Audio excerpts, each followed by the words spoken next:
Aka, bu Xitoylar qo'sh ko'pir ham kelibdi, eshitdingizmi? Babam qani ish o'ram kesalar. Az kertishgani ketmanlar taradim. Hem şalın 50 dolar zor. Gelyenine kısınma. Ben şu Xitoylılar gelipmiş, gel yatır diyen adamlara bir şiir yazdım. Misal, Kalar. muxlislar ham o'qib berasiz. Bo'ldi, muxlislar uchun ham she'rimiz tayyorlanmoq. Xitoyli geldi deb qilmanglar tana. Mehmon o'zbek uchun udim tantana. Hamma uchun asli quyosh boshpana. Yotni so'zi kelsa qatti botmasin. Çay içecek kasan ham Xitoylıniki. Kukmari kazan ham Xitoylıniki.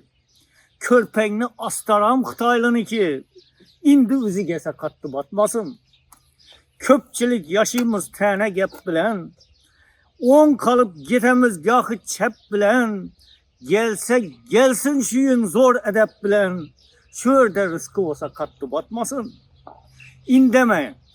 Japonam, Uyguram gelsin. Bangladeşlem gelsin, Belgiyem gelsin. Yenem Karaymaka Negirem gelsin. Dünya yüzü gelsem qatti botmasin. Zavodla kursunlar, kazıkla kalkıp. Maşin yasasınlar, gazımız yakıp. Zekeşni doldurup, kurvakka bakıp, alıp geçseler hem qatti botmasin. Deymen, şugullansın bağ bakça bilen. İlan aktarsınlar kayıkça bilen.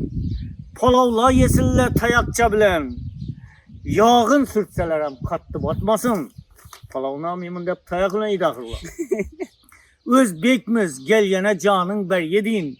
Ahırkı pılını toya sergedin.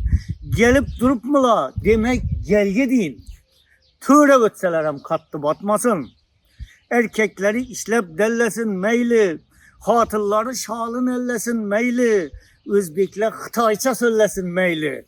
Oğul kıyızı gesem qatti botmasin. Navını halasa şunu yesinler. Bizni köyümüze oynap gülsünler. Güzekte sokuşup paktam tersinler. Kışta kalıp gitsem qatti botmasin. Parnike demirini kayırganşılar. Bizlerini eşekten ayırganşılar. Huanco dep pılımızını mayırganşılar. Geçirin dep gesem qatti botmasin. Kılınla tilekni daim ziyada. Yurt gezgenle yeter bir gün murada. Özbekem yürüptü bütün dünyada. Dünya bir egese qatti botmasin. Eşittik mi?